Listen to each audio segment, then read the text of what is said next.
Si eres de los que ven nuestros episodios acompañándolos con un café, aquí te presento a nuestro nuevo y flamante patrocinador.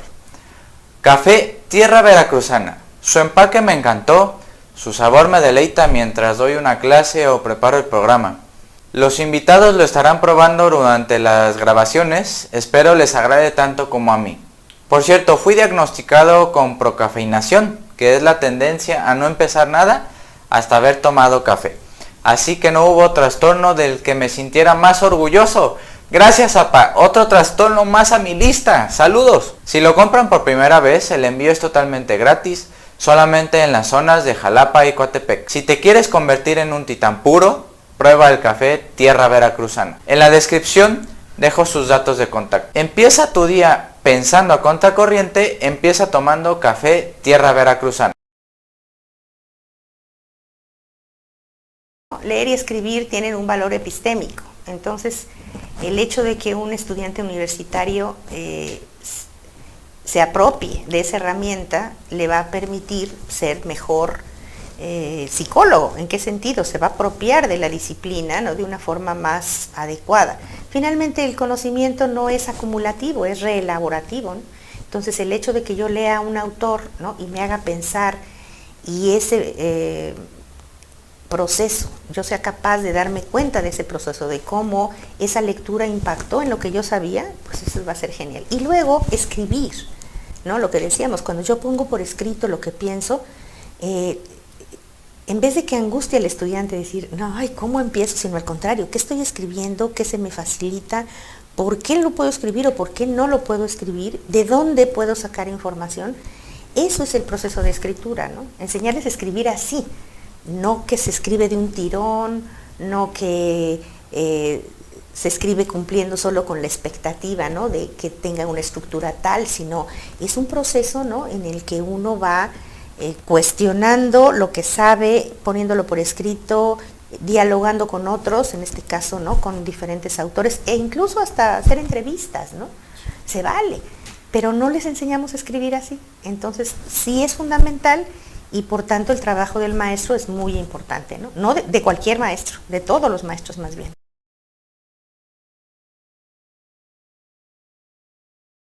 Fíjate que ya lo que he hecho es que en todas mis clases, a lo mejor algunos se chocan, pero ya les hago la advertencia, que empiezo por la parte ética. Esto que platicamos, ¿no?, de lo que dice Heller, Agnes Heller, que lo retoma Juren. Yo leí a Juren más bien y así fue como llegué a esto de la dignidad humana, ¿no?, que plantea Heller. Lo revisamos con los estudiantes. ¿Cuál es nuestra función, ¿sí?, como psicólogos? Entonces decimos, sí, crear las condiciones. ¿Y cómo las creamos? ¿No? Cumpliendo con los 3 principios, de beneficencia, de autonomía y de justicia.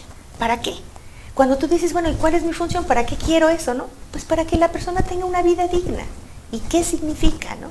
Pues que tenga la libertad, ¿no?, de poder decidir por ella misma.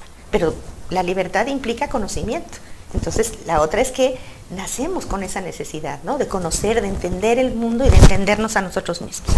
De objetivación, que significa lo que decíamos, ¿no?, dejar algo, producir algo, ¿eh? Y la otra tiene que ver con la cuestión de sentirme parte de una comunidad, ser parte de una comunidad, ¿no?, sentirme aceptado por otros, ¿no?, reconocido y que también puedo dar, ¿no? Y la otra, pues finalmente también es una cuestión de poder, no sé, impactar, ¿no?, en la vida de los demás, ¿no?, de una forma en la que ellos también sean capaces, ¿no?, de tener una vida digna. Entonces, no sé si eso es lo que dice estas autoras. Yo creo que habría que empezar por poner ese ejemplo, ¿no?, que mi trabajo pues busque hacer eso. Entonces, las intervenciones que yo proponga, las lecturas, ¿no?, pues que en ellos se vean reflejados así, ¿verdad? Hasta las formas de evaluación, ¿no es cierto? Que no vean que sea, ay, ¿no?, para fastidiar, sino para que te formes, para que entiendas, ¿no?, y para que seas capaz de hacer productos, ¿no?, que impacten a otros, sino para que ensayos, ¿no? 50 fichas, 70 fichas. ¿No te pedían 70 fichas? Sí. Está bien hacer muchas fichas, dale. Practicas.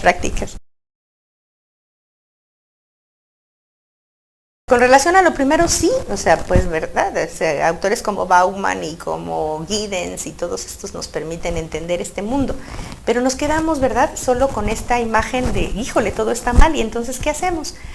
Yo creo como, por ejemplo, ¿quién te gusta? José Ángel Gómez, que sí hay que entenderlo, pero también hay que trabajar en esto, ¿no? Y desde dónde, bueno, sí creo en estas visiones sistémicas, en este enfoque sistémico. Yo no sé si el constructivismo en general, porque hay muchos constructivismos, esté en crisis. No tengo un conocimiento tan amplio, ¿no?, de las cuestiones filosóficas. Ahí necesito a Arturo Herrera para que me oriente, pero desde mi formación, ¿no?, y desde mi poca conocimiento, yo creo que tienes que hacer todo el intento, ¿no?, de en el espacio que te toque hacerlo. También eso sí lo dice Juren, ¿no?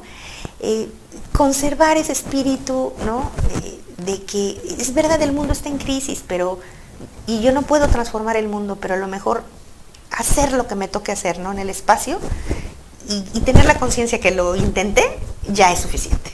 Entonces yo no sé si el constructivismo está en crisis. Creo que estamos construyendo teoría, ¿no? Sí trabajo desde el constructivismo más vygotskiano, ahora que lo entendí, ¿no? A Vygotsky dice, sí, o sea, me apropio en función de que me den la oportunidad. Si no me han dado la oportunidad, entonces ¿cómo puedo saberlo? Entonces mi chamba es crear esas condiciones para que la gente se apropie de eso. Lo que decíamos, que los papás sepan que hay estos, ¿no?, que la lectura de regazo, que enseñar, ¿no?, a los niños el reconocimiento de sus emociones, su manejo, no control, a partir de la lectura. Hay otros proyectos, ¿no?, en España, por ejemplo, que los padres son, no sé cómo le llaman el programa, pero cuidan a los hijos de los otros, ¿sí? Los fines de semana, por ejemplo, son 3 familias, se llevan muy bien, y entonces una, ¿sí?, se lleva a los hijos de los otros 2 el fin de semana. Y entonces, ¿qué pasa con los otros 2? Las 2 parejas duermen, se hacen las uñas, tienen sexo, ¿sí?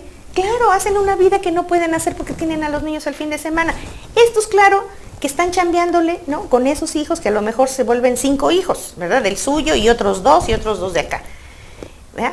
Pero estos después se hacen cargo del otro fin de semana, y luego estos se hacen cargo el otro fin de semana. Y esa es una excelente idea, dime que no, ¿sí? Mi hermano me dice en la Ciudad de México, ¿no? Yo lo hago, fíjate, ¿sí?, sin necesidad. Claro, lo hacemos de forma intuitiva. Allá se está promoviendo de una manera más sistemática, ¿no?, entre los papás, porque les permite disfrutar de 2 fines de semana, ¿sí? Y volvemos a los apegos diferentes. ¿Qué resultados hay? Se encuentra que los niños a veces les hacen, ¿no?, más caso a los otros papás, se portan, dicen, mejor, ¿no?, que con los papás, ¿no? Todo está permitido excepto la tecnología, en el sentido de que se conecten a estar viendo videojuegos, ¿sí? Tienen que ir a nadar, a andar en bicicleta, a caminar, ¿no?, a lo que quieran, o sea, afuera, ¿sí? Entonces los papás los entregan desayunados o sin desayunar, desayunan, hacen su comen y los entregan en la tarde. Y esos son todos los sábados. Los chicos lo disfrutan muchísimo, los papás lo disfrutan muchísimo, ¿sí? Y entonces tenemos convivencias diferentes. Claro, la pandemia ya nos está planteando cosas diferentes, pero pues hay que buscarle, ¿no? Entonces regreso aquí. Y esas son posiciones, digamos, constructivistas, ¿sí?, de educación. Yo, entonces, en ese sentido no le veo la crisis. Al contrario, estamos construyendo otras cosas, ¿sí? Gracias. Ambas. Híbridos, claro. Ambos. Un placer haberla tenido por aquí. Gracias a ambos.